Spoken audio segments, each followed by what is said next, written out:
hacer las compras, limpiar los baños, tengo que hacer una lista para... Y ahora tengo que abrir la puerta, pero ¿qué será esto? What is it that you want? We've come here for this furniture. All right, girls, hey, that's a fireplace, dummies. It's nailed down. Come on. Now we got a two-piece sofa here. We got these two armchairs. Let's see, that table. Yeah, and this big chair goes too. But for why? Well, listen, sister, my company ain't business for its health. We sell household compliances, and we expect the old Mazuma in return for them. Mazuma? You know, voodoo. Voodoo? Why for you say voodoo? Well, try filthy lucre then. How does that strike you? In fact, there's 150 snappers due on this stuff, and it's been due for some time now. Smackers? You mean kisses? This stuff ain't paid for. That's why we're going to drag it out of here. Now, come on, girls. Let's get it moved out. Oh, my goodness, my precious. Will you watch where you're going? I go where I look, but you don't look where I go.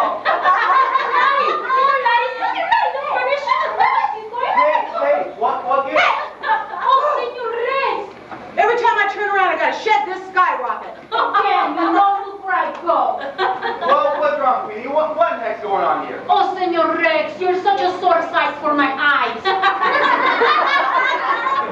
What's there's a bunch of penguins chewing on our couch? They take him away. Yeah? Yeah, no money, no furniture. Get it?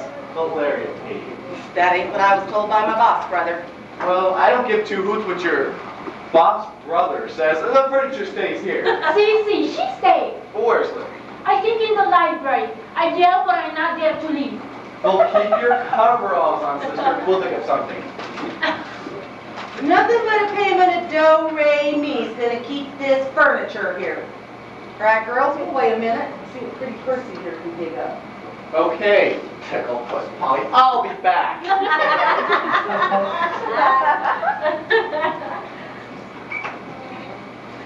My goodness, who ordered the penguins?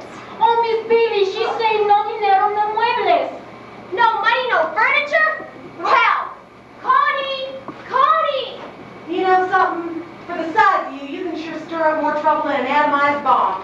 I shall spray the furniture with DDT. That way you have no termites. What are you calling a termite? You little parcel of a bombshell. I ought to show you a thing. Excuse me, what's this I hear about the furniture? Oh, hey, will you just watch it? Cow! Always, you look right, don't go. Mr. Slotty, she's saying no dinero, no muebles. I mean, no smackers, no furniture. What is this all about? That there little atomized bomb said everything I gotta say. No money, no furniture. It's our company's motto. Now look, I have an inheritance coming through, and as soon as it's here, I'll be able to take care of it. We heard about this. Seems that you've got to come up with some sort of science-type discovery before you can sink your breath up to your old man's fortune. Problem is, I've been told as a scientist, he makes a pretty good bricklayer. Now, I completely understand that to the average lay person, the idea of a scientific discovery seems insurmountable. However, my father never stated I had to make any specific type of discovery, just that I had to contribute to the field of scientific research, and that's what I intend on doing. Listen, Mr. McNeil, you and my company's been going ring around the rosy on the steel about a dozen times now. Now, we sell household compliances. We give terms. If them their terms ain't met, we take them back. These compliances, I mean. Oh, look, why can't you try to understand that I'll have all kinds of money in no time at all, and as soon as I...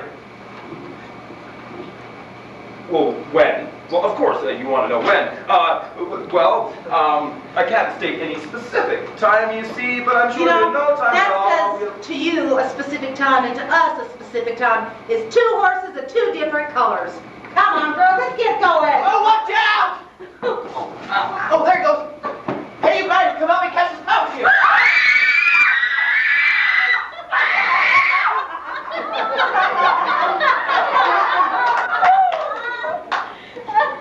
Rex, go out the front door, please. Lorena, you go off the French windows to the deck. No, raton. It's all right, Queenie. I just take the whole thing. There wasn't a mouse, Lorena. Rex just pulled that out to scare them out of her. Now, please, go walk the French windows. Okay, Signora Tom, I love the French windows. Well, what in the world is going on here? Billy's been babbling wildly about someone taking the furniture. Those women were going to take it, weren't they, Larry? The furniture company's worried because I haven't got my inheritance yet. They want their money now. I mean, if I could only just... But, Larry, you don't know a thing about science. Oh, I know that. But maybe I'll meet somebody who does. I think I have right now, as a matter of fact. Have you, honestly? Yes. Boy, oh boy, did that actor mind sure move the furniture movers. And there wasn't any mouse at all. Was that a joke on them? Well, I'll hand it to you, Rex. You had your wits about you that time. Oh, what are you talking about? I always have my... Holy cats! I wasn't faking it! There was a mouse in the something happened! Are you kidding me? No! I grabbed him, but he's got me! Holy crap!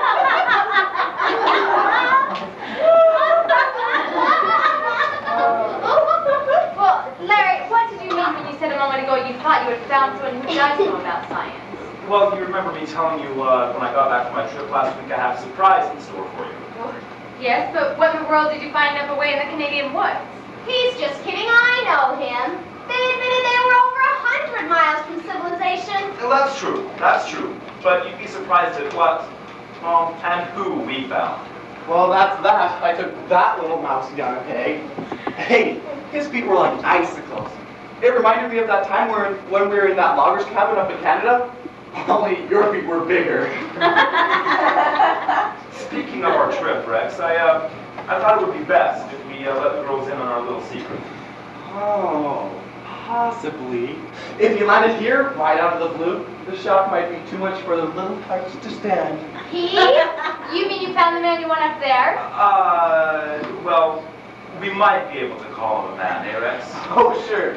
Provided we cite over a few of the major points. Well, go ahead and tell us. Yes, do. We're just dying to hear. Well, it was one night about dark out there. We ran into this cabin in the middle of no man's land. It must have been, what, 100 miles from nearest town? A mere 100? Brother Larry, it was 1,000 miles we walked that day if we toddled an inch. It must have been about 100 miles. We've been walking for 2 days. It was 100 a day at least. Anyway. In this cabin was this young fellow. Really? Was he good looking? Good looking? No, he's just kind of your regulation hermit. Yeah, and you should have seen that one-room cabin. Well, it turns out this old geezer told us his uncle had just passed away. Oh, that's too bad. Was he all alone? Alone? That guy was so all alone, he didn't even cast a shadow. However, the uncle, it turns out, was an extremely clever scientist. Although he must have been disappointed at love at some point because the boy was really innocent. Yeah, that was our deduction of the situation. It turns out the lad's parents passed away when he was very, very small. The uncle moved him up to this cabin before he could remember. He's been there ever since. How adventurous. Oh, sure. Robinson Crusoe in real life. It turns out the uncle was a confirmed woman hater. Yeah, we're sure we're right on that story because the whole time we were there, we didn't find one picture of a woman. My goodness, how odd. Odd? It was plain depressing. Well, what did the boy use for pinups? Pictures of old, bearded scientists. The boy actually never left the cabin at all. Or the uncle made no trip to civilization. The boy never really went further than the river about 2 miles below. I'll bet the old boy had a girlfriend at the trading post. Well, I know this is hard to believe, but not only has the boy never even seen a woman, but he has absolutely no inclination of what they're even like. He thinks they're some sort of pet that men keep. Not really. It's the truth. So help me Hannah. The uncle taught the boy everything he knew about science, but that is all he knows. He surely wonders what the rest of the world is like. Yeah, so we invited him downriver to visit us and learn how the rest of the world lives. He's coming here? When is he coming, Larry? Tonight, yes, I arranged for a plane to land at the airport. A taxi will meet him there, bring him here, and Rex and I will sneak him upstairs to make him presentable before we make the introductions. Come on, Connie, we have to get ready. Let's go upstairs and make some lunch, if you would, please. Rex and I have to find some clothes for him. Doesn't he wear any clothes? A bearskin. He said he had some dress-ups, although Rex and I never saw them. His uncle ordered them from the catalog, so it's rather hard to imagine what they'll be like. Okay, well, call us when he's presentable. Indeed. Come on, Billy. This is going to be fun. The boy said he's never seen a woman. What do you suppose he'll think we are? I sure don't want to miss the look on that user's mouth the first time he sees a woman. I'll say. Max, I know this is a stupid question, but what did he say his name was? You mean to stand there, lean there and tell me you've actually forgotten the guy's handle? It seems like it should be something I shouldn't forget, but I just can't seem to remember it. I'll say you shouldn't. His name was about as much like him as I'm like a goofy donkey. Oh, then she's good like a glove. Yeah, you forgot your Shakespeare? Oh, that's right, it was a Shakespearean name, wasn't it? I should hope to croak it was. His last name was Montague. Does that tip bring anything to that void you call mine? Montague. Romeo Montague. What a name for a hermit. Our little Backwoods Romeo. I can't wait to introduce him to the girls. They won't believe that name. Well, who would? Even we had to be convinced by his hunting and fishing license. Let's just hope he brings them along for identification. If he doesn't, we'll never be able to prove we're not pulling a colossal gag. Que si esta gente siempre están locos, que si termites, que si ratones, que si muebles.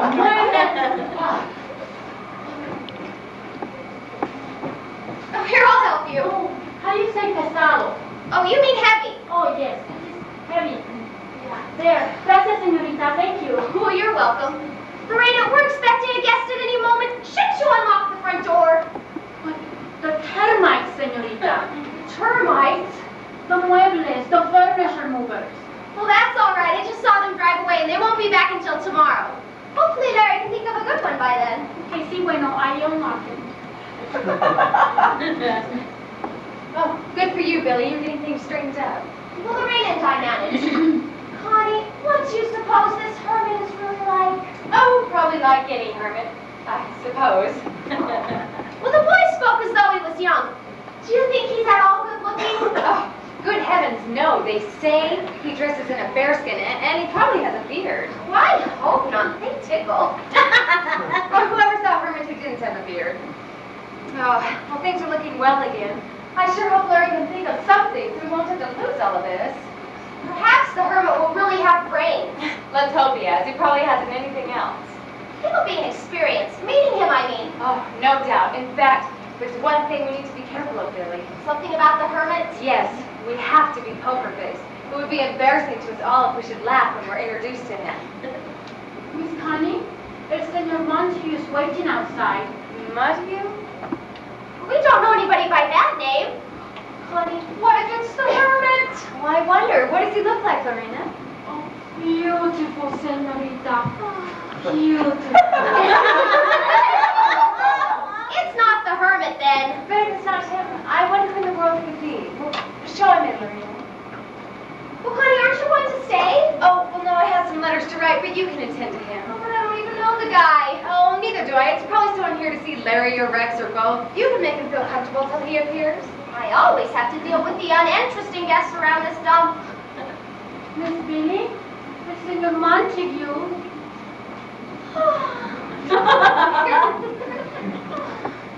Oh. Excuse me, how do you do? How are you? I haven't met you before, have I?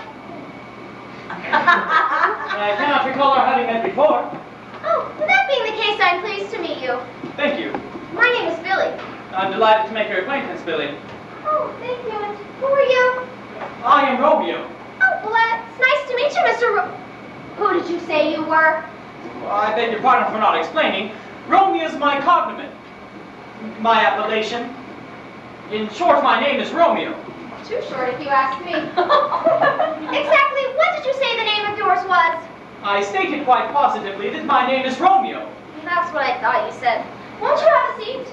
Thank you. It's all right. You won't go through.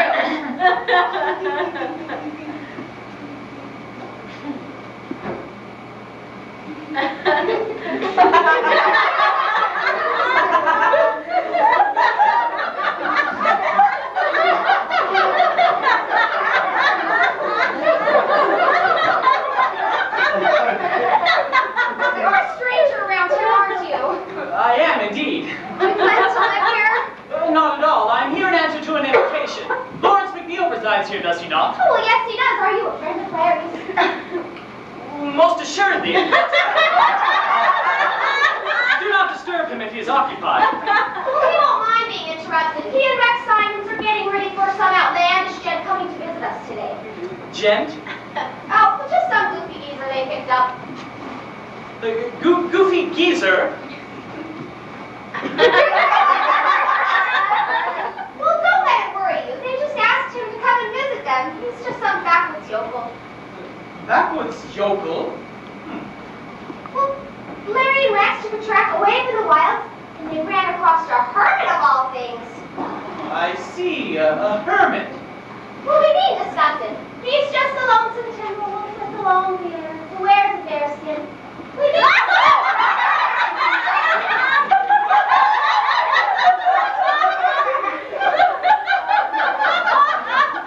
Please do discuss him. I somehow feel a kinship with him. You say he has a beard. Well, the boys didn't actually say he had a beard. But of course he does. We all know what a hermit looks like. No, I know very little about them. Haven't you ever seen a hermit? An honest-to-goodness one, I mean. I'm afraid I have not. Where have you been all your life? I hope you'll excuse me for declining to answer that question for the moment. Well, that's all right. You're more fascinating than I know nothing about you. Fascinating? Do you mean to infer that I fascinate you? Well, of course, any strange, handsome man always fascinates me. I've never met anyone quite like you before. That's just your line, but I like it. My, line, did you say? Well, sure, I know you're just stringing me. Stringing?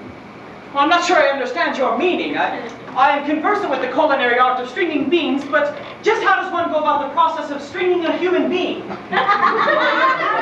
you mean you don't know, honestly? I'm afraid I do not. Well, you've heard of throwing them a line or stringing them along. Get it? Get it? If by that you mean do I understand, most assuredly I do not. You've heard of pulling the wool over one's eyes, haven't you? Pulling the wool? I've heard of wool being taken from sheep, but no. You've heard of bulldozing, of course. Most assuredly, I saw... Well, there you are, bulldozing. Pulling the wool over one's eyes, throwing them a line. They're all the same.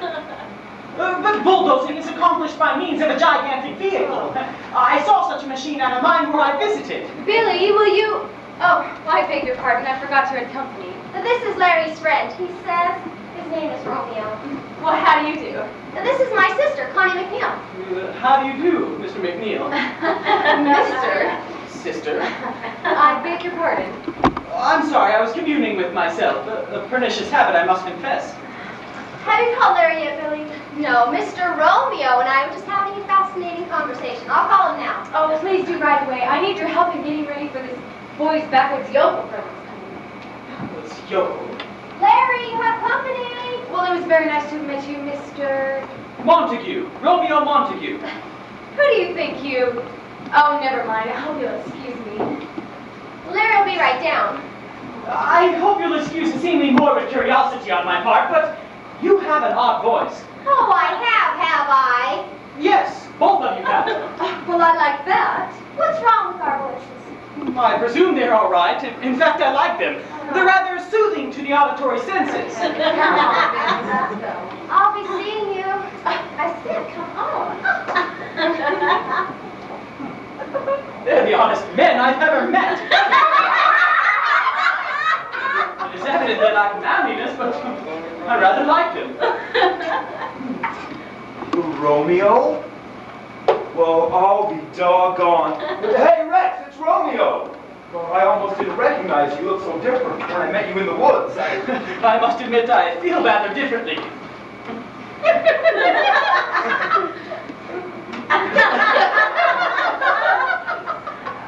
Anyway, I sure am glad to see you. Well, I hope I don't appear too strange in these clothes. They're somewhat different from my accustomed attire. Oh, Romeo? Holy mackerel! How did you ever know him, Larry? Ah, gee whiz, you sure live up to your name now. Hey, Larry! Hey, Larry! Daddy came. It was with a great deal of difficulty that I decided on the type of apparel in which to appear. My clothes all seemed so conservative, it did not seem apropos to attire myself in full evening dress. Well, don't tell us you're contemplating full soup and fish. Oh, no, I'm not at all hungry. No, Romeo. Full soup and fish. It's slang for full evening dress. Slang? Yes. Don't you even know what slang is? I'm afraid I do not. Well, you know about conjugation. Most assuredly. Is that slang? No, not exactly. You see, we say sling, slang, slum. Today, we sing it. Yesterday, we sung it. And tomorrow, we'll slang it. Slang is a sort of future language that's a few years ahead of dictionary. It's this way. We slang a word for a while until it gets people into slinging it, and finally gets slung into the dictionary. Sling, slang, slum. Get it? My erudition must be deficient, for I am not at all conversant with the anomalous colloquialisms with which you have imbued your vocabulary. I fear I must concede myself to be irretrievably vicious.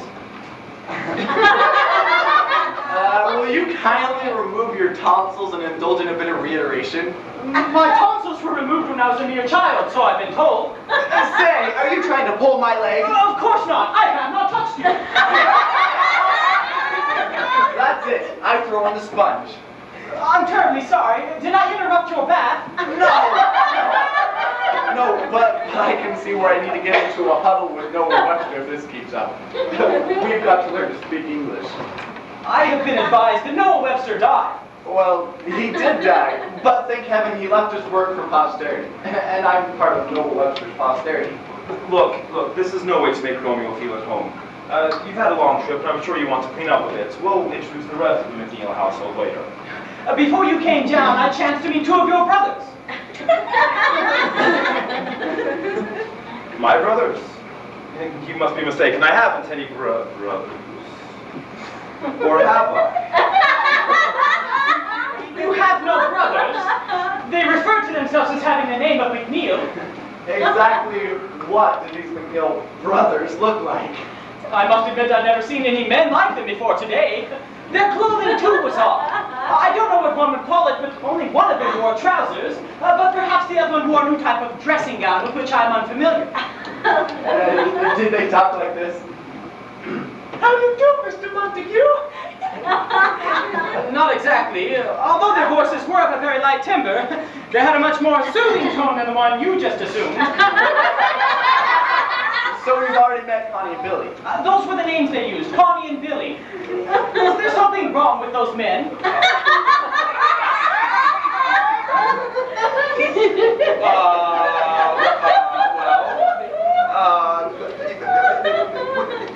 Yeah, as men, there's something decidedly wrong. So you've never met any fellows like them before? No, never. Brother Romeo, you can thank your lucky stars you never did meet a man like that. Really? They seem to fascinate me. You and a half the other guys. Are they something different? Oh, very different. And you'll find that you'll be different once you get to know one of them well. Yes, Romeo, they are something quite different. Do you mean to infer that there are two entirely different types of men in the world? Well, there's a... you tell them, Larry. I haven't the heart. Okay. Romeo, there are men like you and Rex and myself, and then there are men like Connie and Billy. I see. I must remember that. Oh, by the way, do you have any women here? Oh, what in the world do you think we've been talking about? But no, just what did you ask, Romeo? I asked if you have any women here. You mentioned them up at the cabin. Well, sure we have some women. May I see one? Sure you can see one. Can you, Larry? Did your uncle ever tell you anything about women? Oh my, yes. He told me all about them. All about them? You sure must have been a wise old guy. What did your uncle tell you, Romeo? Well, Uncle Benvolio said that women were a sort of dumb animal. And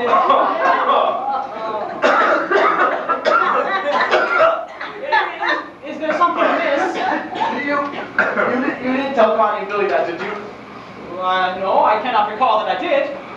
Just what else did your uncle tell you about women, Romeo? Well, Uncle Benvolio said that some men were insane enough to let women ride into their homes. And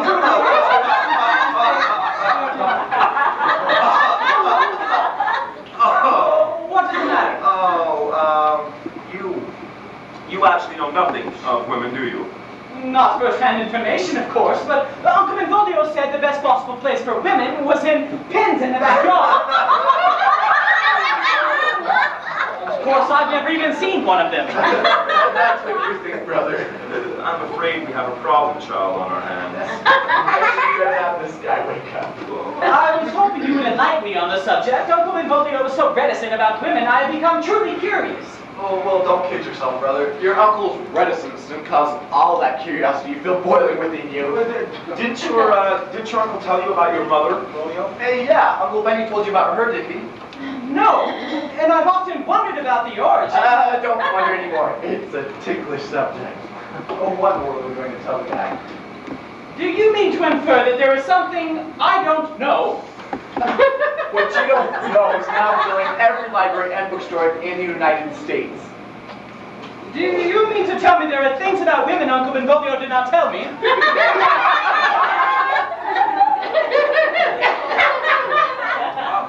Well, Romeo, it would appear that your uncle omitted a few small facts. Now, I see.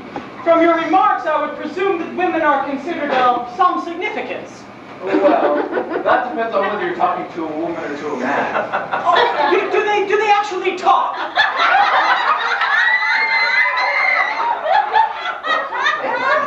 If he only knew what's in store for him. I presume their powers of speech resemble that of a parrot.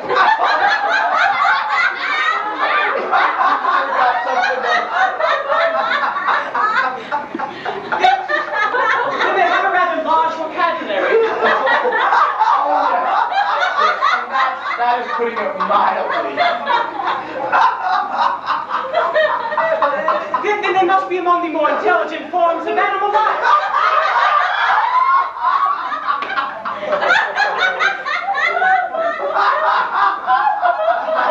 That's the largest problem in the world. I have not attempted to be humorous. Why do my remarks provoke such levity? Oh, forget about it. Come upstairs, we can wash and take an aspirin. You don't need to consider what's ahead. I've never felt more serene in my life. My journey down here was highly entertaining. we weren't really talking.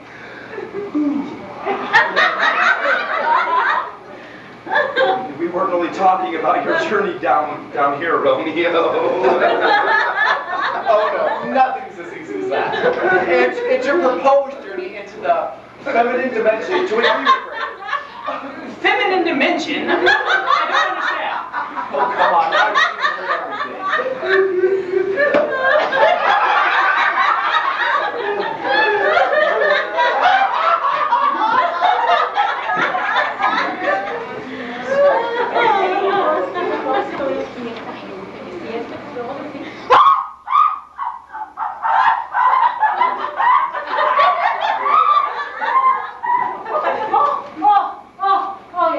Señor Rex, bromeador, pero qué loco está. Que sí, qué estúpido.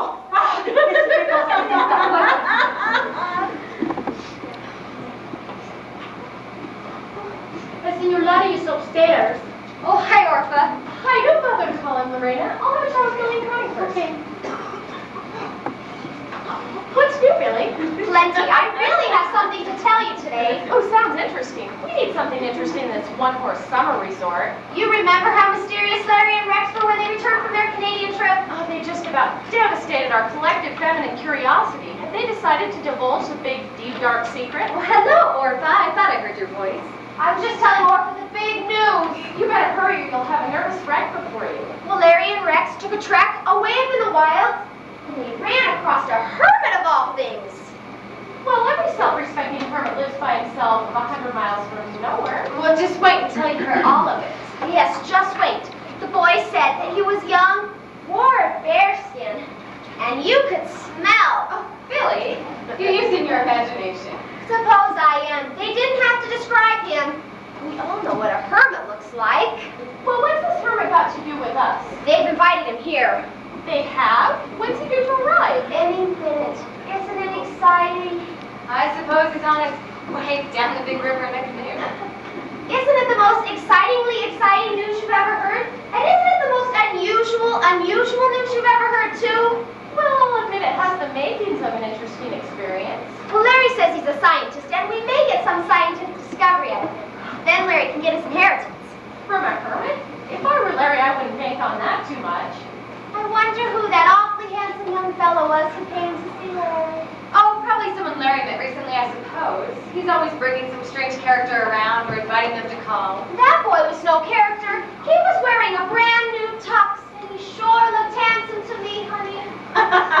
But you shouldn't be interested in handsome strangers, Billy. You're going steady with Rex. What of it? Does going steady with Rex revoke my hunting license?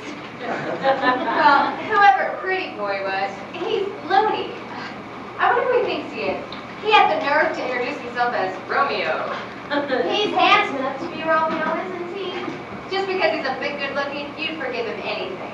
Well, don't tell him, of course, but I'm perfectly satisfied with Larry's good looks. And besides, looks aren't everything. Perhaps not, but it's sure easy on the eyes. If I had a face like Romeo's to gaze into for the rest of my life, I'd never need glasses. Well, we won't need to worry about the hermit's good looks, for he won't have any. Well, I suppose not, but hopefully he has something. If it's only a mysterious gleam in his eyes. Oh, come on, Orphan, help us get ready with lunch. You'll have plenty of time to court with Larry later. Well, how do you know that Larry and I have reached the courting point? Perhaps it's just a scrapping point. Larry says you're practically engaged. Oh, he does he? Well, how nice of Big Brother to tell everyone but me. Oh, well, he just mentioned it. Don't tell him I said anything. Your Big Brother and I are going to have a little talk, and pronto. Oh, no. I thought I heard the girls down here. Girls? Don't you even know what girls are? Should I? No, I guess I'm expecting too much. Romeo, please make yourself at home. I need to go upstairs and speak with Rex. Don't bother about me. Do not allow my presence to demoralize your usual agenda. Well, I'm glad to see that somebody around here thinks I have an agenda. Although I didn't know that my life was quite so organized. But it doesn't matter. Please, Romeo, make yourself comfortable and I'll be down in a jiffy. Jiffy? Forgot. I should say I'll be down in a minute. Minute. Jiffy. It's all so odd. Larry, will you... Oh, well, I beg your pardon, Mr. Montague. I'm glad I heard Larry down here. He was, but returned above to commune with Rex. I told him to proceed with his usual agenda. You're not a local boy, are you? Local boy? Oh, you mean I'm not the permanent resident of your city? No, I am not. Mind telling me where you're from? Not at all. I am from across the river in Canada. Oh, how interesting. When did you move here? I have not moved. I merely made the journey to visit with Larry and Rex. Well, I've never heard them mention you. When did you arrive? A few minutes before I came here. It is all very fascinating to me. I've never been to a town this size before. I suppose it does seem rather small after Toronto and Montreal. Well, I've never seen Toronto or Montreal. I'm from a very small community. Well, then what is it that makes this town fascinate you? Is it so much smaller than towns you've been in? Oh, no. It is a great deal larger. Larger? Yes, indeed. But I'm afraid I am interrupting your preparations for this visitor you were expecting. Oh, Billy and Orphan can attend to it. Besides, he's just some hermit Larry and Rex picked up. Have you seen this hermit? Oh, no, but you know how such people are. They wear animal skins and have long beards. Oh, they do? Oh, my goodness, yes. Somehow I feel there is something strangely amiss. Well, I thought everyone knew what hermits look like. No, I know very little about them. Well, haven't you seen them in the movies? Movies? I mean, the motion pictures. Motion pictures? Well, perhaps refer to it as the cinema, as they do in England. I'm frightfully sorry, but I seem to be completely at a loss as to what you are talking about. Well, perhaps refer to it as legitimate drama then. Oh, you are referring to drama. Of course I have read dramas. I believe I like Shakespeare best, though Ibsen, Molière, and their contemporaries. Oh, I love Shakespeare too, although I always felt he kept his women's roles rather small. Women's roles? Were there women depicted in Shakespeare's plays? Oh, of course, you know, Portia, Lady Macbeth, Desdemona. Were they women? Well, that's what the scripts tell us. How odd. What's so odd about that? Of course, Uncle Benvolio edited everything I read. Your uncle, did you say? Yes, Uncle Benvolio raised me from a mere child. Oh, he did. Yes, that is how it happens I have a cognomen of Shakespearean derivation.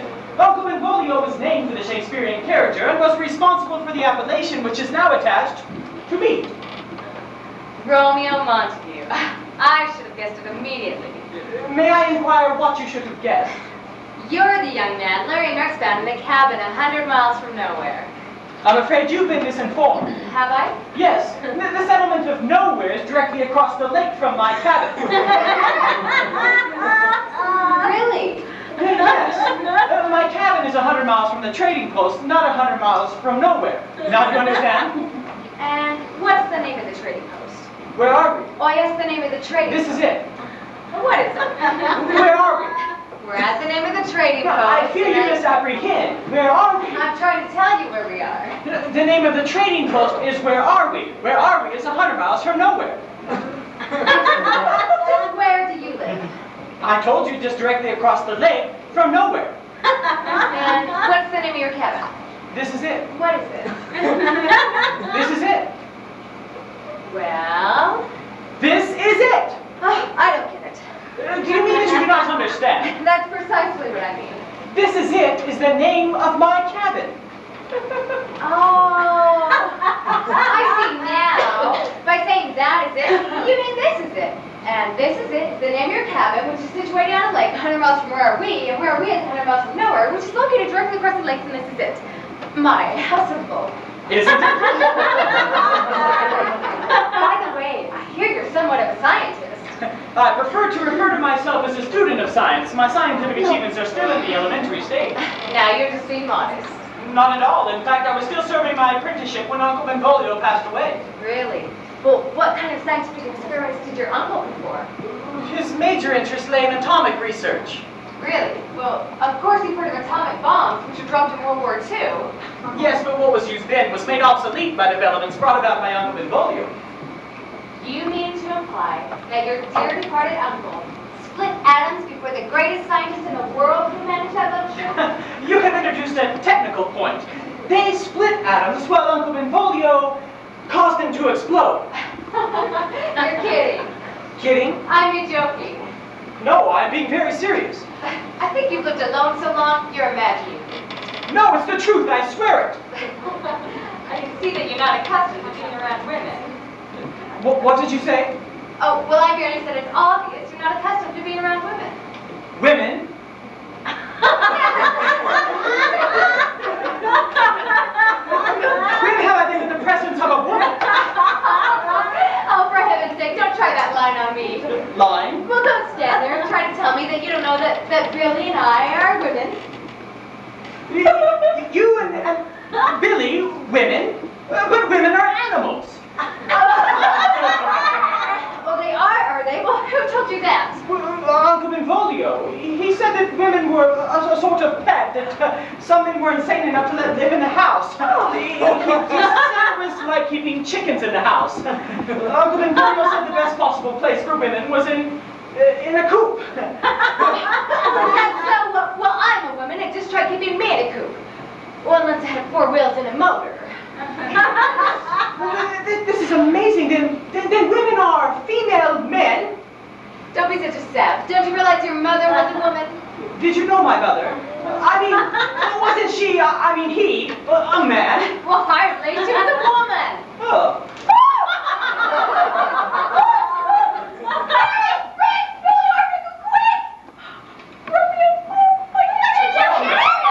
What did you do now, Connie? Oh, now we know what's wrong with him. He fainted. Get us all What to tell bed. for him, Billy? Oh, Who the heck is he, Larry? well, he's the hermit, you ninny. Oh, now see who it is. Oh, no. Time to wake up. Wake up, wake up.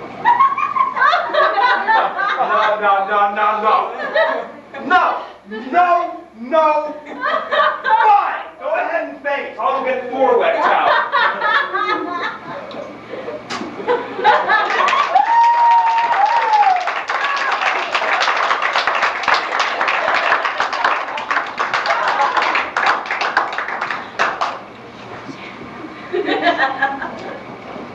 Come on, you guys. We have to practice this. Otherwise, we're going to get in big trouble.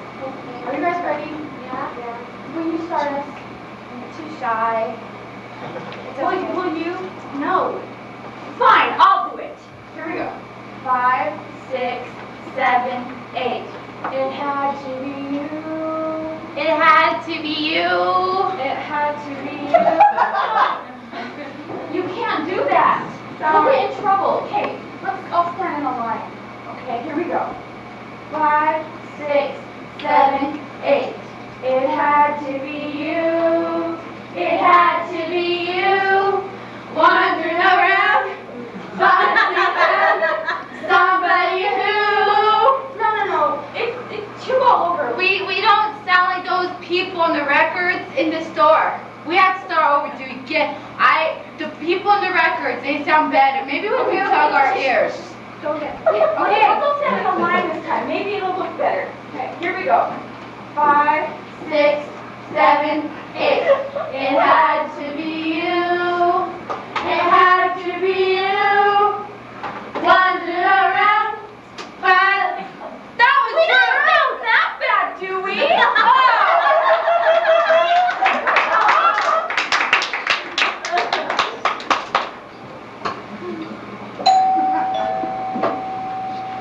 Espero que no sean esos termites. Son termites y esta vez que no lo voy a soportar, que no lo van a llevar a ningún sitio a estar mueve. No se lo van a llevar. Not you again. Do we have to start in where we left off last time? You all know look where you going? Hey, listen, none of that double talking. Don't you bother to call your boss down either. This is my last stop on the road home today for the fixins, and mouse or no mouse, I'm taking them this time. No, they're not these termites. Let go of me. Oh, no. Would you so please to look where I'm going? And would you so please to take yourself to some place that is else? Take myself to some place that is else? Oh, if I wasn't dressed up like a guy, I'd show you a thing or two. Hey, get in here. Come on. Grab a hold of the same stuff we were going to take last time, only take it this time. Oh, and if you see a mouse today, stand still. I'll call us a cat. Okay. The one that just left here ought to be fine. That's right, girls, don't let it get away. Well, big, beautiful, and broke. What's your tale of woe this time? This time I have some real news for you. Oh, yeah? CC. See what? CC Jess? I don't see anything. No, look, see, it's Spanish for yes, get it? Hey Larry, I was just talking to Romeo and I don't think it... I see that the penguins are back on our couch. What do you mean our couch? You're not a member of the family. Well, I will be. Snacky cakes, if you must say the word. So I'm going to stand here and listen to these starry-eyed kids play kissy face. Do I? Not at all. There's the door for you and your crew. And don't forget your coveralls. All right. What you got to say worth the use of my ears? Go ahead, let's make it big enough to film. Oh my gosh. Has it got to be that big? Listen, you skinny little runt. I used to be a strong woman in a circus. And I used to be a sprinter in a college. Fraidy cat, always sprinting away from trouble. Just like a woman. Because I haven't found anything worth fighting for, she thinks I'm a coward. You two kids have the craziest way of courting. I'll have you understand we're not courting. That is right. I sure wish you'd work on a little Degrassi. Well, whatever it is you two are doing, forget about it for now. I have some business to transact with... Yes. with this,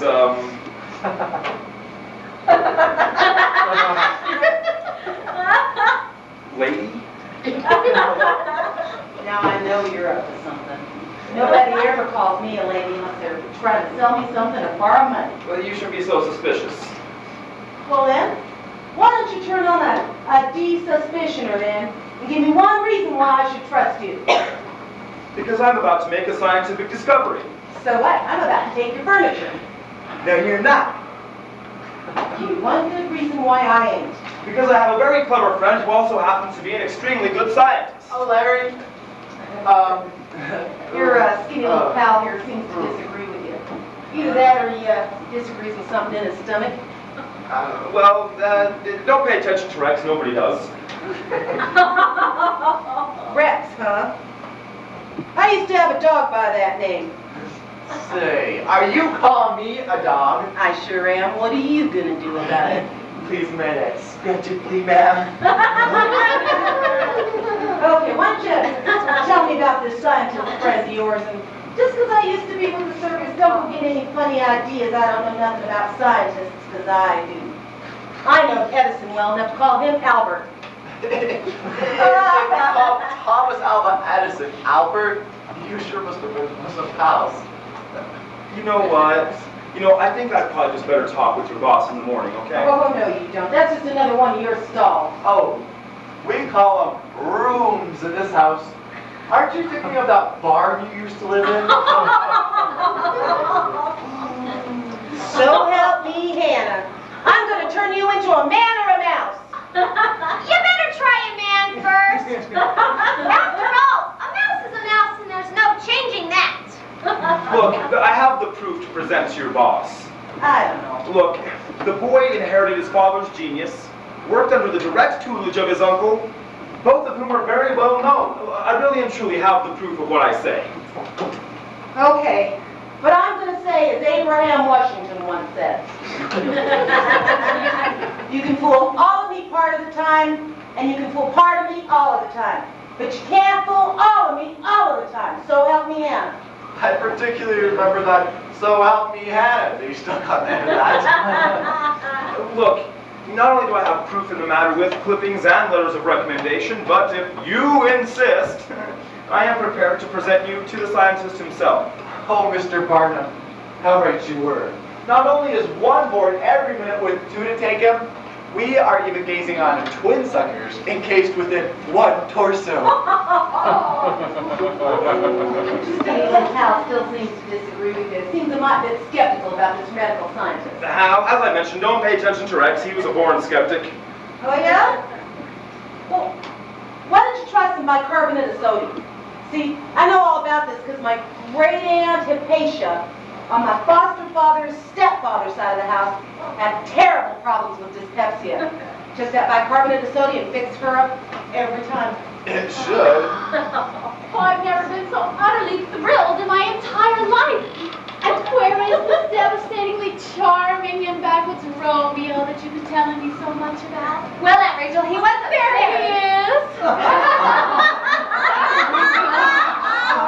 You don't have to tell Rachel. She knows. He has that aura of the wilds about him. That woodsy tang hanging over him. Why, that halo of naturalness. Just to look at him, one can tell at a glance he's one of nature's own. Well, they're big fellows. She won't look where she go again, Senor Lottie. She's such a goer, no looker. Keep your hands off of me. Who do you think you are? Samson and his dandelion? I bet you'd be a dandelion on a date.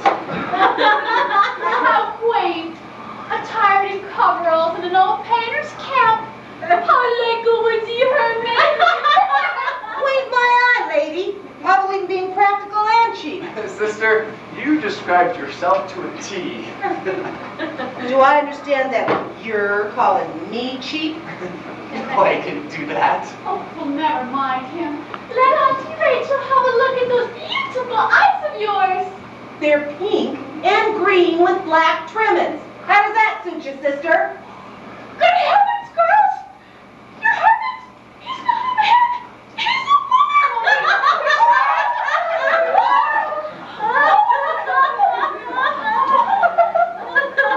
Could you please tell me what's going on around here? It's nothing really, just a case case of mistaken identity. Now, look, if you would be so good as to go back and tell your boss that I have the proof of my contentions. Well, I don't want any old contentions from you. What I want to know is, can you prove what you say? I certainly can. Larry, you're sticking your neck out a mile. I believe that will be all. Yeah? When are you going to call the boss? The first thing in the morning. I don't know. Look, you can trust my word. Since when? You know you can. That's what you think. Oh, attention and Rachel, Queenie, I'll get it. You got some other company coming in here for the rest of your compliances? Well, no. Just some friends. Just some friends coming over to visit. No, I have to see him personally. Well, can't you tell me the nature of your business? All I can tell you is that I'm Sue Burgess, a representative of the Skinner Insurance Company, and... Aren't you out with the Skinner Insurance Company? Oh, I hope your folks will pardon me while I try and find a place to hide. Whoa, Max, whoa. What are you hiding from? You would ask me that. What? There you go. Running again. Well, it's either run or face a suit. Suit? What kind of suit? Well, I don't know. I think it was polyester, but never mind that. No, I can't state my business to anyone but Rex Simon in person. Maybe not in person. Not if Rex can help it. I knew it. Rex Simons is little me, officially yours goodbye. Well, very well if you must come in, but I'm sure Mr. Simons left just a few moments ago. As of this minute, he hides himself hence with amazing rapidity through yonder library door.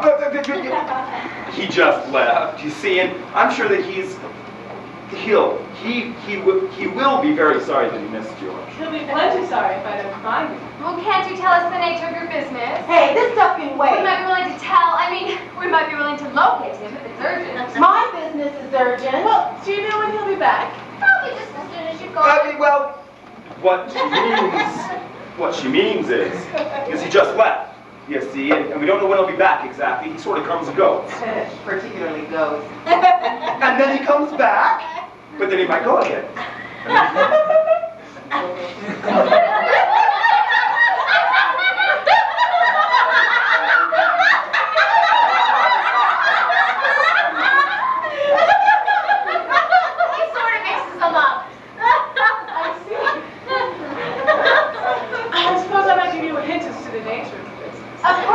Confidential. Well, he was involved in a traffic accident. The night before last? Excuse me, did you say a traffic accident? Yes. The night before last? Yes, I did. Was he driving a car? I'm pretty sure. And was the car he was driving damaged? Oh, yes, rather badly, you see. Oh yeah, I see a lot of things I haven't seen before. You don't mean it was your car. Oh, that's precisely what I mean. So my car developed a little ailment, did a Rexy old pal. Larry had to try to get the details from him. Do you know what? That's probably all I'll get from him is the few details of my car that are left. Do you want to serve a summons on Mr. Simon? I hope. No, there should be a court. Oh, wait, he'll be there. He may not be seeing much, but he'll be there. But I have to see him personally first. No, okay. Well, if I get to him first, he won't be interested in anything you have to say. Are you sure that he's not around? Well, yes, but we'll tell him you're looking for him. You know, as if it's not bad enough I have the talking penguins here trying to steal my furniture, old Rexy boy has to go out and smash my car. I think I smell a mouse. Honey, it's smelling up for a horse. You smell a mouse. You smell a mouse. When you rang the doorbell, the little mousey ran out of here so fast, he left his step behind it. Don't pay any attention to him. He's mad.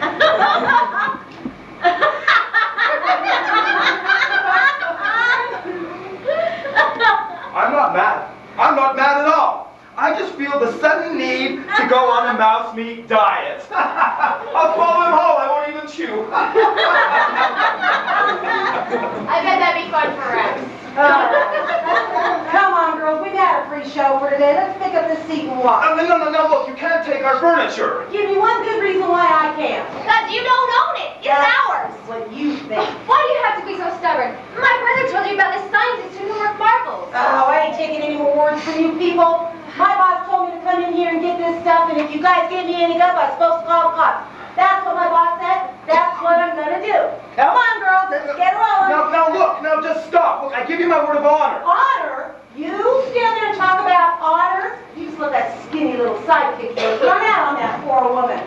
All she was trying to do was go in for an accident. Honor my foot.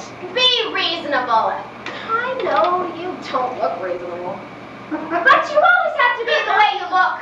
I'm done argufying. Come on, Larry. Larry has a real chance to get his inheritance now. A real chance. You can't take our furniture and leave us with an empty house. You'll have a fight on your hands if you try to take this stuff. See, you see, we have this ermitaño, and this ermitaño has this invención, and this invención is going to give us the dinero. What in the world is wrong? Don't you dare touch our furniture. If you do, I'll tear your head. We have a real scientist now. And maybe one of us will marry him. He's a friend of mine, a brother. He'll do anything for a friend. Girls, I appreciate this, but all this hubbub is getting us nowhere. So if you just please be quiet and listen to me for just a moment. Hey, what's going on in here? We take our muebles. Let them have them. None of us want any pebbles anyhow. She means the furniture, you dunce. Don't you call Rex Simons a dunce? Oh, are you Rex Simon? My gracious goodness me. I thought you left, old skim. Hold on there, Pimple. I'd like to have a little... I want to talk to you. Well, I don't want to talk to you. Not while you're in food. He should run. Well, don't just stand there, Captain. This is very important. You know what, lady? When I get through with them, he's not going to be interested in anything you have to say, okay? But it's important to you, too. Well, you're darn tootin' it is, but I'll wait to get at it. All right, girls, we've had a show. Larry, they're taking the furniture. Do something, Larry. Larry, something. Now look, just stop. I've explained our situation sufficiently. Not to me, you ain't. What do you want me to do? Draw pictures? Might be a good way to get the money to pay for it. What's going on here? It looks like a free-for-all. Aunt Rachel, they're trying to steal our furniture. Oh, we ain't either. We're just gonna take it. Oh, what fun you're gonna take it. Now look here. You mean they're taking it just when you got that lovely big Backwoods Romeo for a scientist? You can't take it, not now. We're taking it, even if I had to lug the whole house down the street with it. I'm gonna learn you people what our contract for household compliances means. Come on, girls, get it out of here. Now look, stop, please. Now look, I'm going to talk to your boss in the morning. Stop! I command you to cease this ridiculous display of animalistic emotionalism. Romeo, they're trying to steal the furniture. Indeed. Who, may I ask, is the leader of this band of renegades?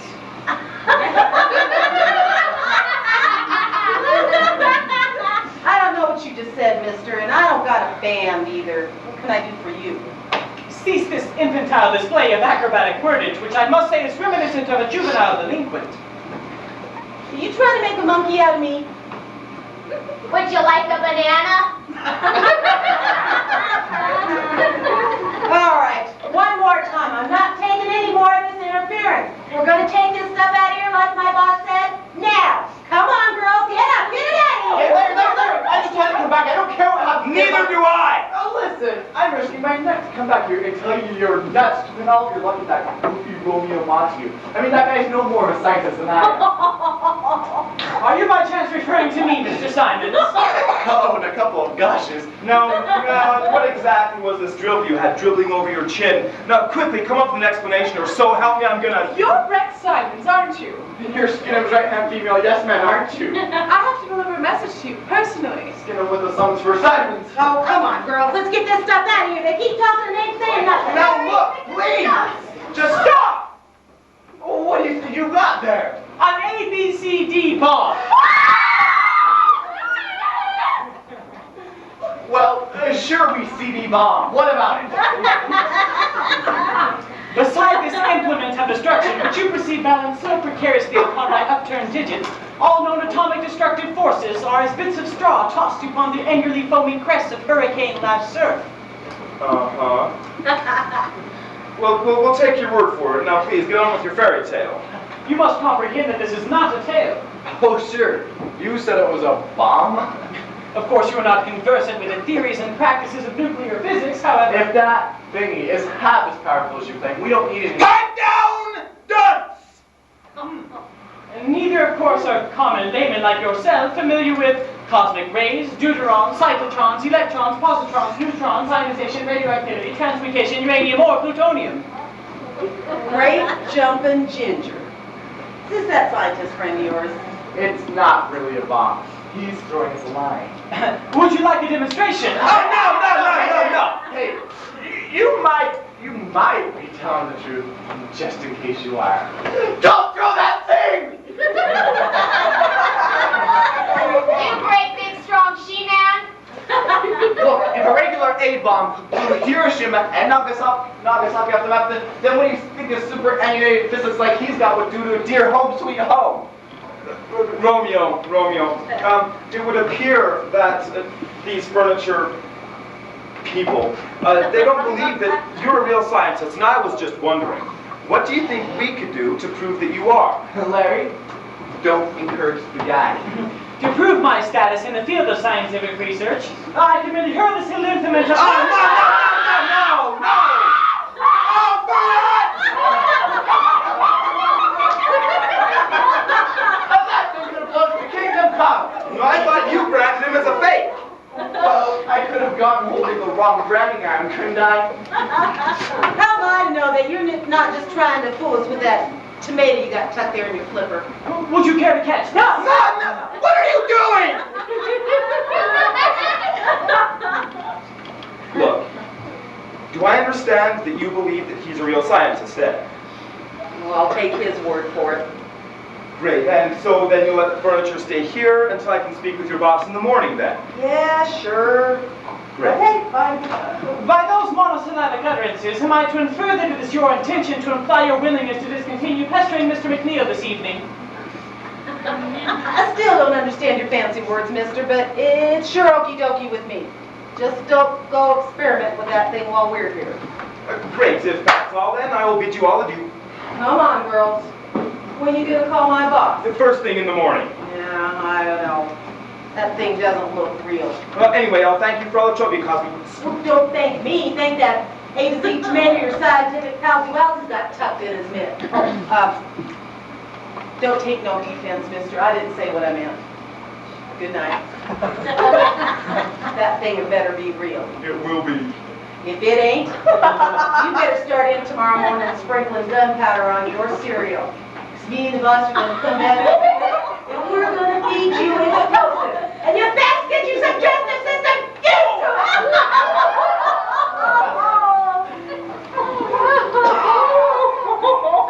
Oh, I just happened to think With what? I wanted to have a real talk with those furniture movers. Mr. Simons, I have. Oh, sure. I know you have to go, and I, for one, am doing nothing to stop you. That is what I started to say. I do not. I have some papers here that... Don't I know it? I mean, have you? I really have to get going. They're legal papers that... I don't know if I know it. I may not have legal papers here for you, but I've got a good lethal punch waiting for wrecking my car! Larry, I didn't wreck your car. Oh, you didn't wreck my car. Okay. Well, then how does it turn out that this given insurance agency sent over a girl to serve you with a summons? Can you tell me how they can do anything honest with the name I skin 'em? I mean, there's nothing dishonest about it, or I wouldn't work for them. No, lady, it's not a question of honesty, it's a question of ethics. And you call ethical to beat me up? No, I wouldn't call it ethical at all. I'd call it enjoyable. And what do you think I'll be doing while you're beating me up? Well, that's easy. You'd be running. You keep out of this. Larry, after all, you should give Rex a chance to state his case. And for gosh sakes, believe what I say. Yes, Larry, I'm sure Rex didn't intend to wreck your car. Of course not. Of course not. You know what's funny though, is that a moron doesn't intend on looking like a fool, but he usually does. Am I to understand that you just inferred that I'm a moron? It was a lot more than inference, and you know it. Oh, I do I? Absolutely. Now what are you going to do about it? I just wanted to make sure I understood what you meant. You little coward. Will you please stop complimenting me? My ego can't stand it. Now look, that's enough. You still have some explaining to do about wrecking my car. I could explain about everything, Larry. I didn't wreck your car. Oh, well you did wreck my car. Oh, well, that's good. Can I ask you a question though? Were you behind the wheel of my car? Yeah. Oh, and were you driving my car when the accident occurred? Yeah. Well, that's easy then. You did wreck my car, didn't you? Yep. Oh, no! Well, make up your mind! No. No what? No, yes. I mean, yes, no. I mean, the yes I said was supposed to be a no, and then the no I said was supposed to be a yes. I was not responsible for the accident. Now do you know what I mean? No! No? I don't! Such silly arguing gets you no place and fast. And if Larry keeps on scaring the poor little old fraidy cat out of the feelings he has, I'll probably have a nervous breakdown. You listen to me, my fine feathered frilly property. Now. That is enough, children. My, what a very strange evening. Let's go to the kitchen and brew ourselves a fresh cup of tea. After this, I could use one. Orphan, before you go this evening, I'd like to have a talk with you, please. Well, you'd better hurry up, Larry, darling. Or it might be too late. How did she get that way? He's my little backwoods Romeo. Oh! Is that so? If you had the brains to concoct it on, and then had the nerve to hold the whole crowd at bay with it, I might condescend to accept a date with you, Mr. Simon. That blame thing could have blown us to the little different back, and that blame Romeo knew that, and what he did not take any nerve. Perhaps. But you had your chance to prove that you actually had nerve. And I noticed you didn't try to take the thing away from him. Did you hear that? Why, an atomic bomb has a universal power back and that little flip has the nerve to tell me that I had the nerve to take the thing away from him? She sure has her nerve, telling me I have no nerve. You know what? Since you're so very well practiced defending this nerve you absolutely don't possess, let's say we get to the bottom of this car wreck. Let's forget the darn thing. I mean, I was at the bottom of it when it happened. Well, swell! That's great. Then you had a perfect view of what took place. Larry, I'm as innocent as a baby lamb. You sure are. A black one. Mr. McNeil, perhaps I could shed a little Yes, light. great. Swell. Go ahead. Yes, please shed some light, and that way I'll be able to see the pieces better when I rip them apart. Oh, listen, Larry, I can explain about everything. Just, I'm listening! if you have to listen so loud. You wrecked my car! Honestly, Larry, honestly, I didn't do it. I know you did do it honestly. What I want to find out is the crooked means you used in doing it. Trusting soul, aren't you? Oh, will you stop looking at me as if I were the canary just before the cat swallowed it? Well, Mr. Simons, I have good news for you. That is the last straw. Here I am about to be chewed up and spit out by my brother-in-law. I haven't got yet. And you have the nerve to stand there and gargle about a summons being good news? And I suppose my obituary would be fair news. And what would be your idea of bad news? All right. This has gone far enough. Look, Larry, your car is wrecked. You'll have to take it and like it. I will not take it and like it. But you, my fine feather fowl, you're going to get the stuff you get out of you, and you're going to take it and you're going to like it. Larry, you can't do that. I hope you'll excuse my intrusion into your conversation. I realize it is an unpardonable breach of etiquette, but it pains me deeply to see friends having such enmity toward one another. He's right, boys.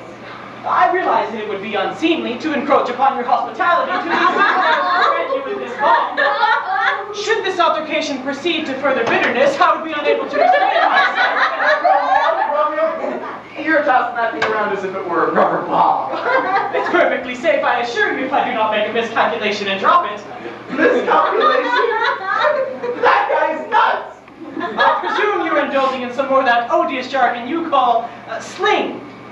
Oh, so you think slang smells, eh? He did say odorous, you dunce. Well, I don't care what he said. I'm getting out of here. Mr. Simons, please don't run away. I have good news for you. Hey, just because my last name is Simons, don't get the idea that my first one is simple. Wait, Mr. Simons! I'm going to go get to the bottom of this car wreck, or I'm going to rip him apart.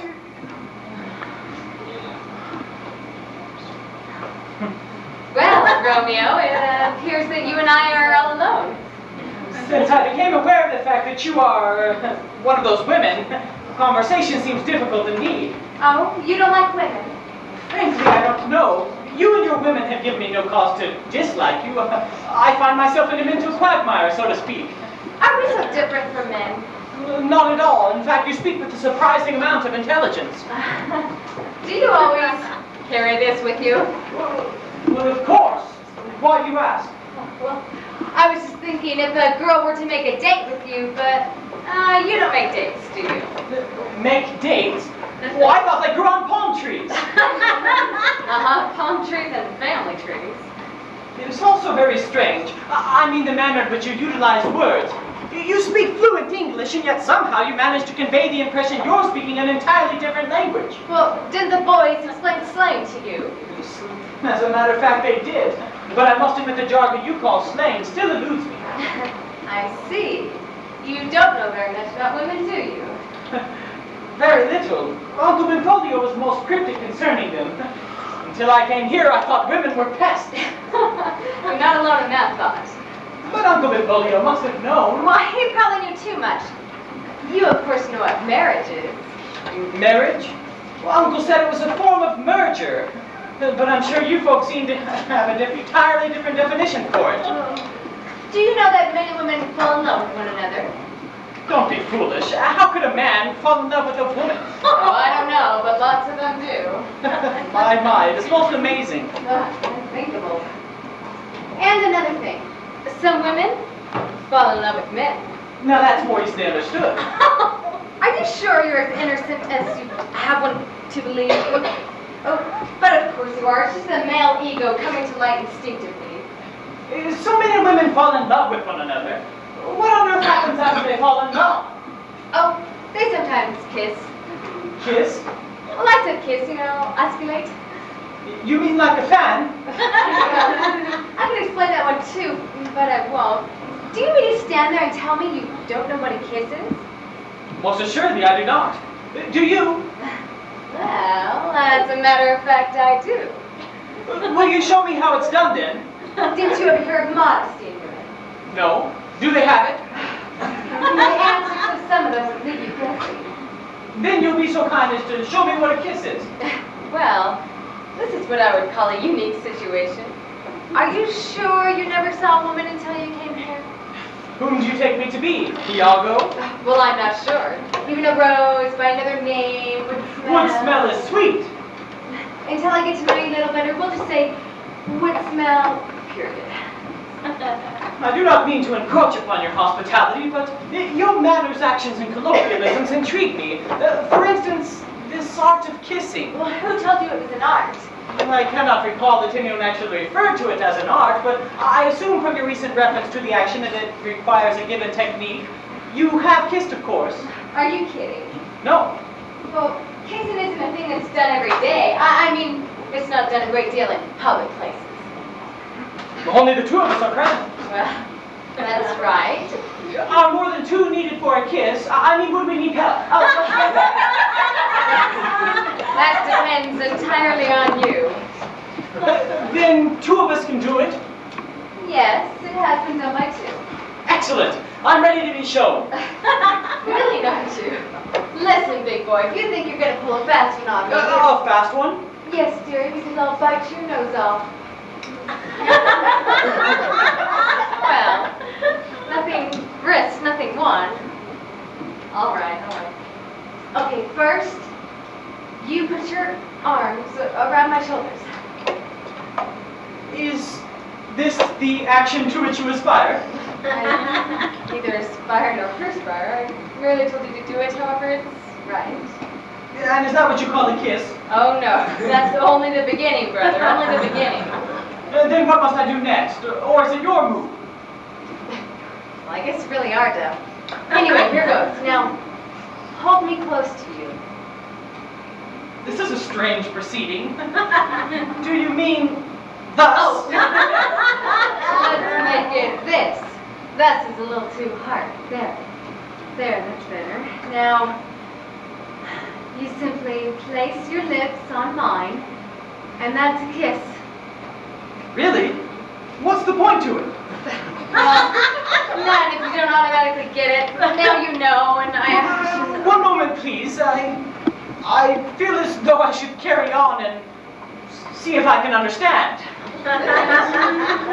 Well, if you must. Merely touch the lips.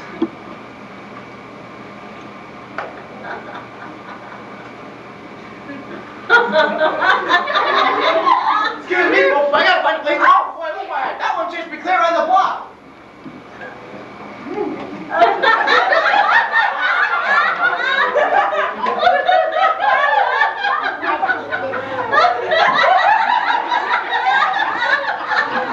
Hey, Romeo, what were you and Connie doing when I came in here?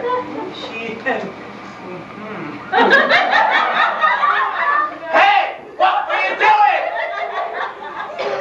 Connie was... She told me about the kiss. And was kind enough to show me how it's done. I've heard about dissipation in civilization, but... Dissipation?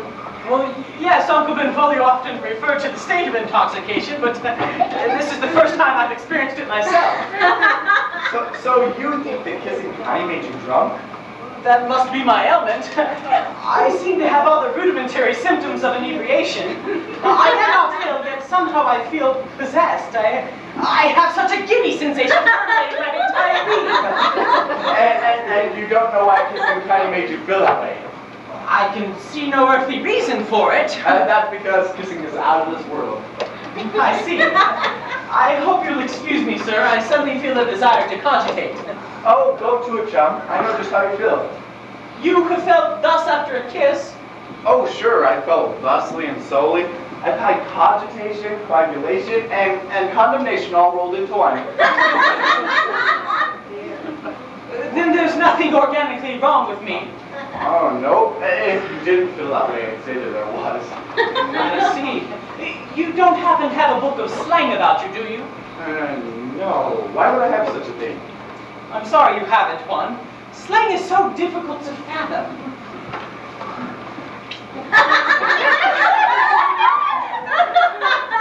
You don't know yet, brother, but I think you're in love. And isn't that hard to fathom?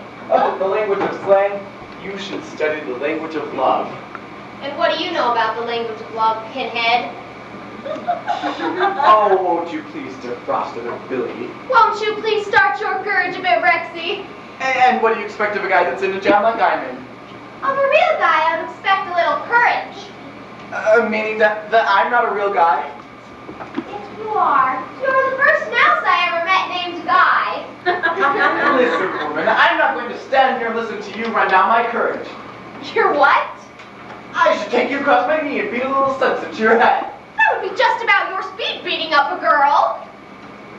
Look, Rex, your type's all right for me, the way you look, but you act like a scared cat all the time. Well, I'll have you know that I'm not scared. Well, I often wish you weren't the way you are. I don't blame you. But how am I to help who I am? I guess my mother just dropped me on my head when I was a baby. Scared you for life? You should be ashamed. It just takes a little willpower. Why can't you be a man, Rex? I like you lots better than Romeo. But he's a man, so I guess I'll have to marry him instead of you. You mean you'd marry me if I got some courage? I said I like your type. But it's no use. You can never prove up any courage. Well, with you feeling that way towards me, there's nothing on earth that could scare me.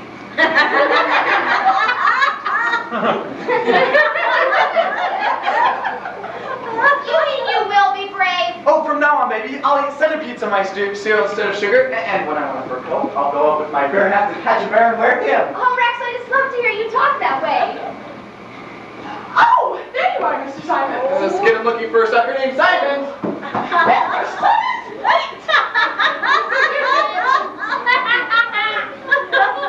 Says he'll wear a bear. He wouldn't even dare wear a tan.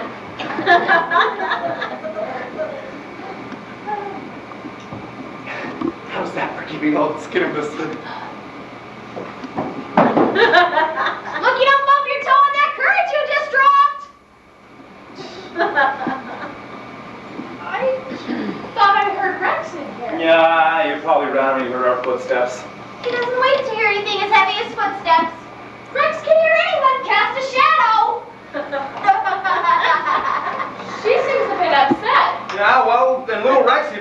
upset too if he doesn't come up with a good explanation for wrecking my car.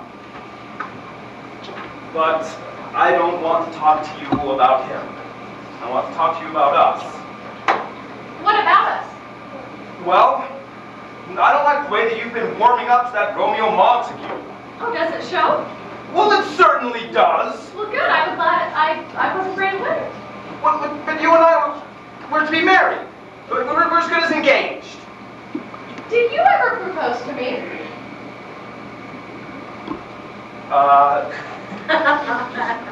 No. Okay. Did I ever propose to you? No. Have we ever talked about marriage? No. Well, then we're not as good as engaged. Perhaps good. Definitely not engaged. But me and you were to be married Yes. someday, and... Who told you? Well, nobody really. I just kind of took it for granted. You should learn, Larry, not to take anything for granted, especially a woman. Are you saying that you won't marry me? Well, no girl likes a man to take for granted that she's going to marry him without even the trouble of asking. Well...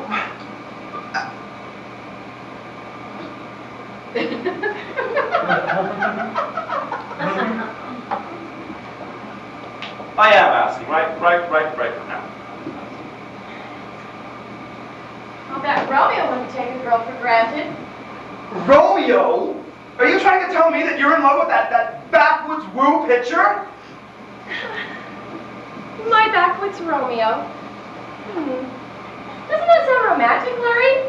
Romantic? Well, that nitwit doesn't even know there is such a thing as romance. Now, he wouldn't even know how to kiss you. That's what you think. And when did he learn how to kiss? This evening. And whom, may I ask, was his teacher? Well, we girls were together, and he offered the job to one of us. And then? I simply couldn't resist his childlike technique. Technique? That Donald doesn't have any technique. You have to have experience to have technique, and he wasn't experienced when he came here. He is now. Why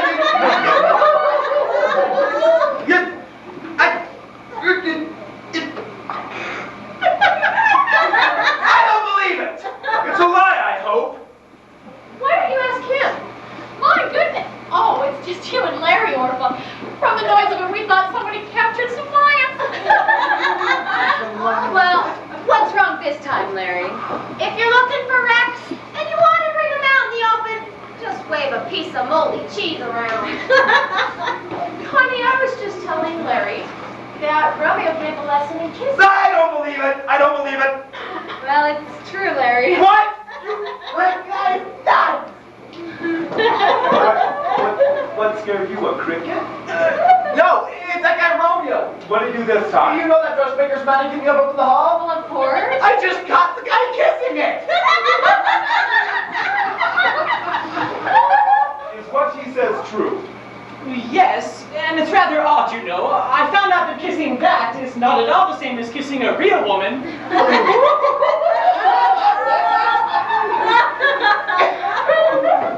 So you did kiss a real woman then? Why are you Backwoods Romeo? I just thought you were here my friend out there. He's liable to kiss you. Oh yeah?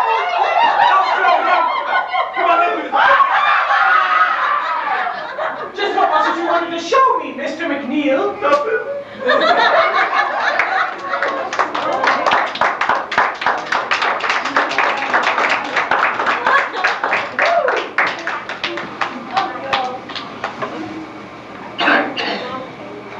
Damas y caballeros, bienvenidos. Good evening, ladies and gentlemen.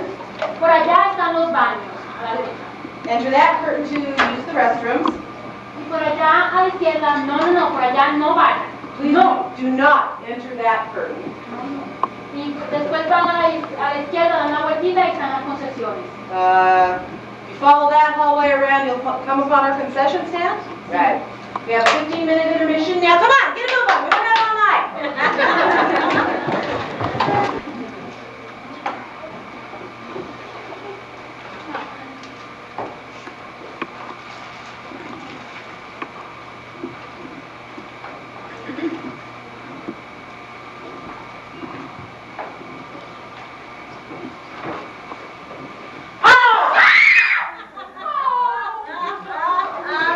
It is you again. And you take our muebles. Couldn't have been anyone else, could it? After we sneaked in here so quiet, like it just had to be you. It had to be you. It had to be you. Wandering around, finally found somebody who. You termite! I mean, you boss termite! Take those pills and away go you! Hey, listen, you. Your boss was supposed to come in this morning and pay my boss for these compliances. Your boss never showed up to pay my boss a single cent. So if your boss ain't gonna pay for this stuff, it's my job to see it's moved out of here, and that's with a capital move. Move yourself! I have a sneaking feeling I have no business walking into this mess. You've been promising me you're going to do something big, brave, and strong. Now's your chance. I wonder why things seem so much worse when they happen now than when they happened then. Well? Oh, well. Oh, well. Oh, I'm well, thanks. How are you? I don't give a hoot how you are. What do you want? Just the furniture, man. Go on, Rex, show her your medal. Oh, my medal? Oh, you mean my heel iron? Here, right here. Let's go on, Orphan. We've seen the show from here on. So there you are. And there you are! You ain't come in with any money, and you ain't come across with any scientists that can invent nothing either. Nothing. Nothing is a hard thing to invent. Keep out of this! Better advice has been given to no man. I hope you'll forgive me for barging in like this without ringing, but it's you the only one who will successfully sneak up on Mr. Simon. Let's get him again with the summons for Simons. Oh, no, you don't. You traitorous. You stay right where you are, Mr. Simon. Here's where I get the books thrown at me. And what do you expect? You took my car out and threw it at somebody else. I'll have you know, Larry McNeil, that I didn't throw your car anyway. I was doing my best to observe the traffic laws, and look what I get for it. I've been trying to tell you for 2 entire days, Mr. Simons, that I have good news for you. Isn't this hard enough for me? Why do you have to keep building me up for a fall? Here, this will explain everything. Oh, I can't read. I don't know anything. I'll agree to that statement. I'm innocent, I tell you. And the accident was forced on me. I didn't disobey any traffic regulations, and I obeyed every civil law in the book. By golly, I even lived up to the international law. I advise you to read the paper. Here, you read it. I haven't the heart to hurt myself so much. You great big overgrown baby. Well, all that I can say is that I'm innocent. And if they hang me for what happened, well, a guy can't keep help from getting hung. But I'll be hung if I go to jail for what happened because I did no wrong. But Rex Starling. Oh, it's too late to start calling me darling now. If I go to jail for what happened, we'll never be married. Oh, come on. Let's get it out of here. Now look, stop. I talked to your boss about a scientist. My boss don't believe that geezer friend of yours is a scientist. She thinks he's an impossible. Oh, no. Look, how could he possibly be an imposter when he's posing as himself and nobody else? Just don't ask me. All I know is what I get paid Oh, for. look, I'm on the level here. I didn't just pull this guy out of a hat. He's the real McCoy. I thought you said his name was Montague. Oh, it doesn't matter what his name is. He's the real scientist. Well, listen, I hate to go against my own buttered bread. We won't. Shut up. Your boss just doesn't understand. I don't know. Look, you've seen Romeo and your boss hasn't. Can't you judge a man by his looks? Well, gotta admit, he's a pretty good looker. We'll say. Shut up! Look, let's get down to brass tacks. Do you honestly believe that a man with a face like Romeo's could be a crook? You might have something there, brother. You know, I'd hate to go through the rest of my life thinking that a guy with a face like that could be a living life. Shut up! Look, would you feel any more comfortable with the situation if Romeo himself told you he was a real scientist? All right, I take his word for it. I wouldn't mind having another good look at him anyway. Okay, great. Oh, Romeo, you're just the man I wanted to see. I wanted you to tell this lady something. Well, that's why we came in. Romeo has something to tell everyone. Swell. Romeo, please, shoot the works. I beg your pardon. Oh, he means for you to go ahead, Romeo. Oh, I hardly know how to begin. It is my humble obligation to confess that I fear I have misled all of you. This bomb is a failure.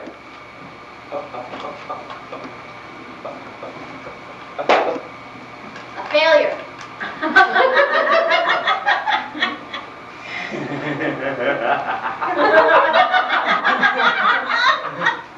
Robbie's joking. It's a joke. He's kidding. I tried to let you listen to the words. Pipe down!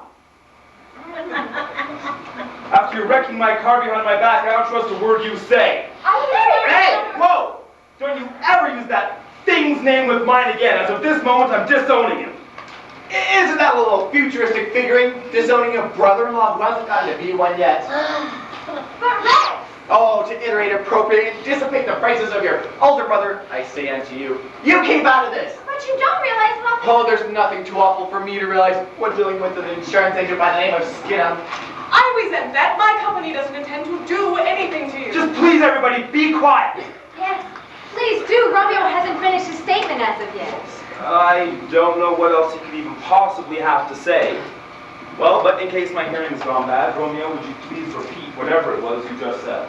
Sure, Romeo, let someone else get heckled aside from me. Will you please close that tunnel you call a mouth? If my mouth is a tunnel, then what do you call that cave nature put in your face?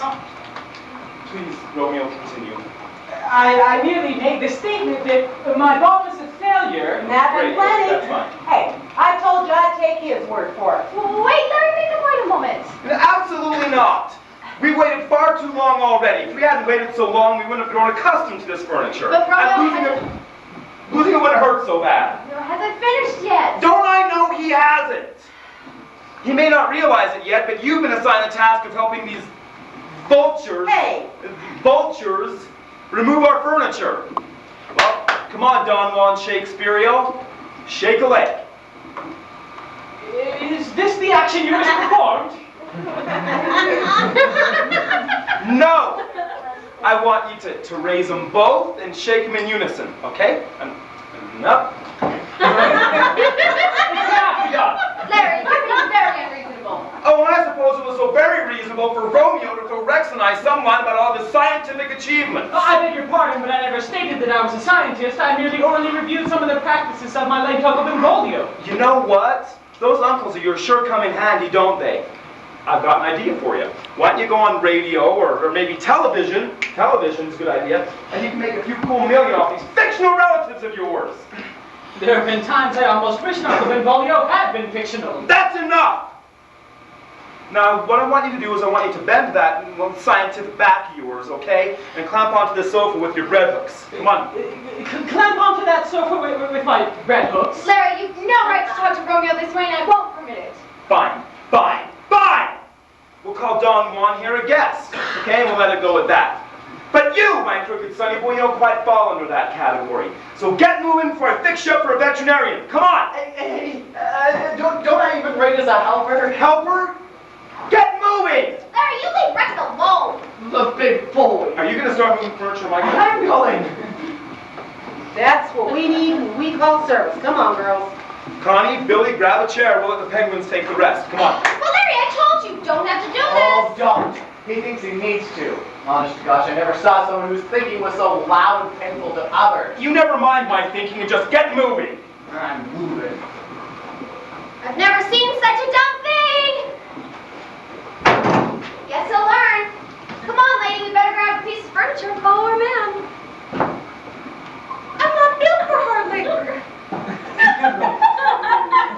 This is not my job description. Come on.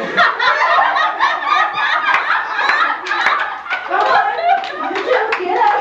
Move it. Miranda, we better go. program.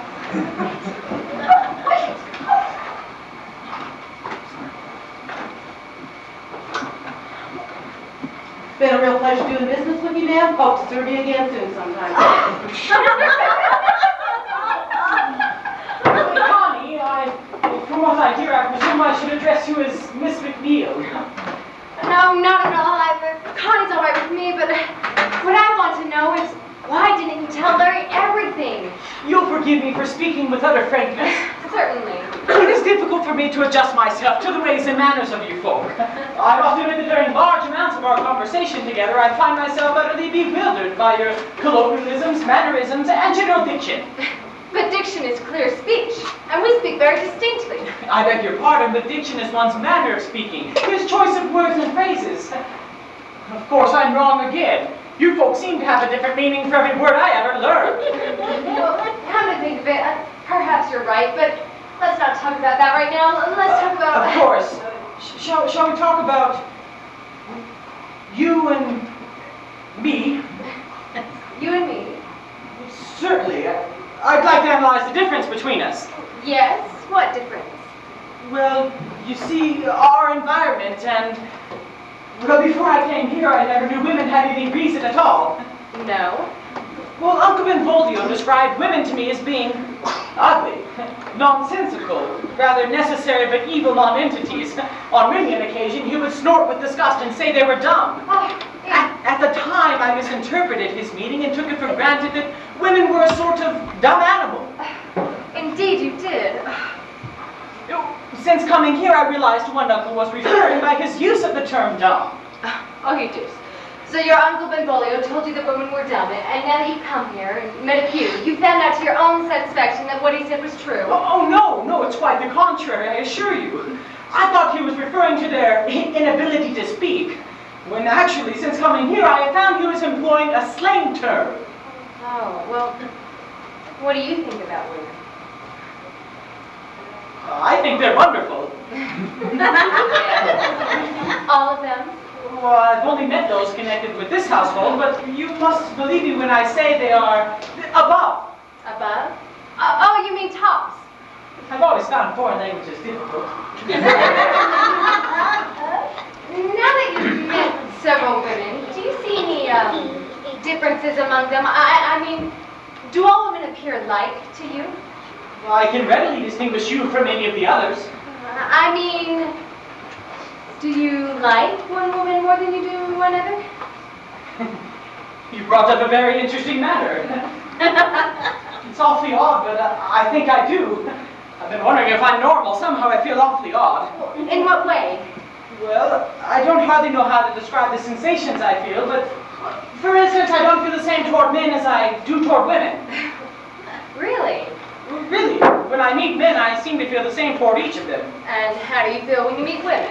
Well, I have an entirely different sensation for each woman I meet.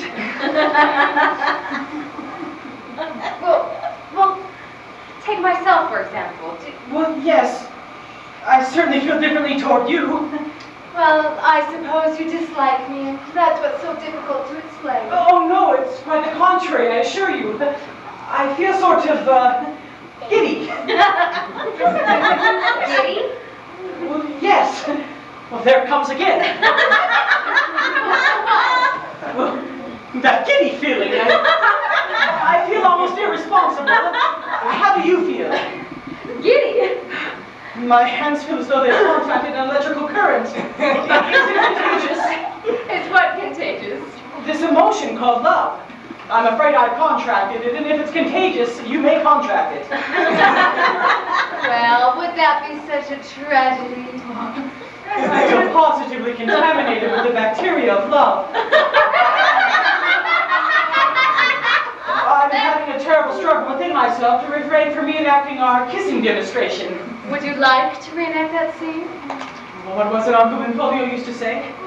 Get thee behind me, Satan. Get thee behind.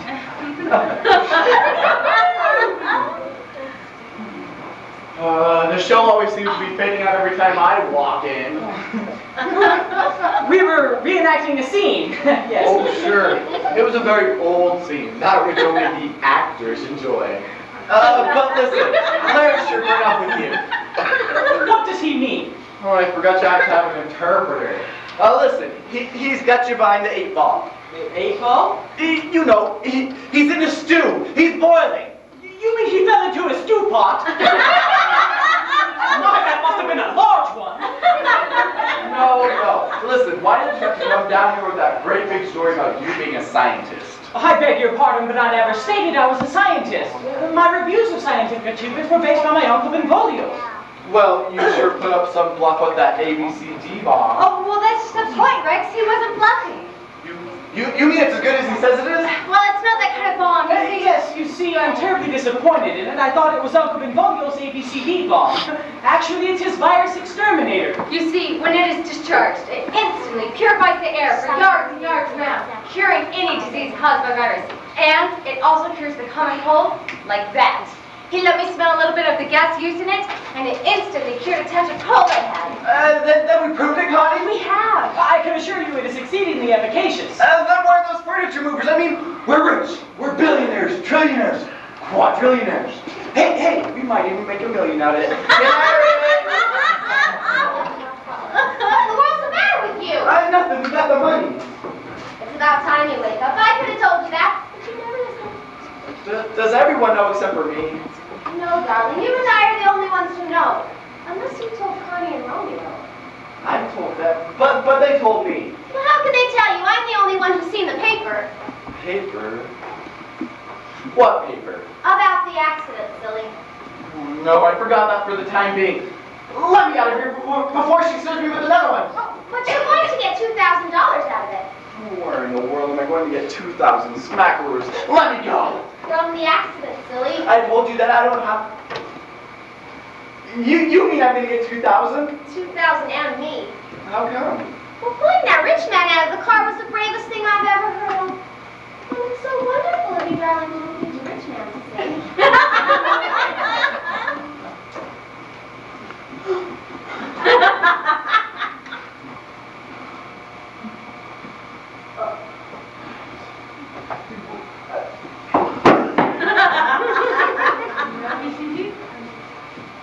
Rex, Larry, now that we're all acquainted.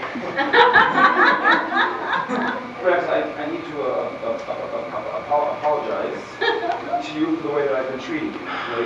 That insurance girl told us about what you did. It sure was a brave act pulling that man out of that car that way. Speaking of which, Rex, you having that money can save the furniture, so should we bring it back in? You all wouldn't believe me, I suppose, if I were to say that when we cracked up, I had the top down, and I smashed plumb right in the side of the other car, and he had his window down, so I kept right on going through the window and into his lap. But you wouldn't believe that, would you? No. And then the car got fired, and I tried to get out, but the guy grabbed onto me, and I just couldn't shake him off, and that's how I saved the guy. But you wouldn't believe that either, would you? No, story. That sure clears my conscience now. Now I can enjoy that 2,000. Oh, but wait till you hear what Romeo's got. Oh, I don't want to hear another word about it. I've heard everything I want to hear about that. You already know that about his bomb that he comes out when it clears every cold within so many yards? What? It's true, Larry. It really works. I tried it. It works anyway. You're positive. I'm positive. Well, it works. Well, that's it then. We're rich. We're rich. We get the inheritance. And you people said I wouldn't find a scientist. Oh, you don't mind, do you? I love it. Well, let's start off easy. So if you change your mind, I can duck and run. Romeo. Go ahead. I don't think she'll bite. Oh, come on, Romeo. Let's show them we're not afraid. Oh, I'll show you. First, you take her in your arms like this, and then you do this.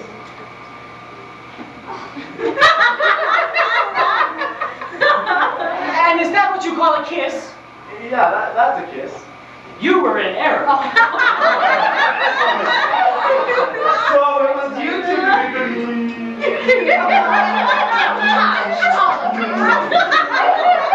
It shows where she touched you, Romeo. I'd rather not, but the mistake should be rectified. Get thee behind me, Satan. Now, which do you like best? Rex's right way or your wrong way? Have either of you tried my way? No, but we will.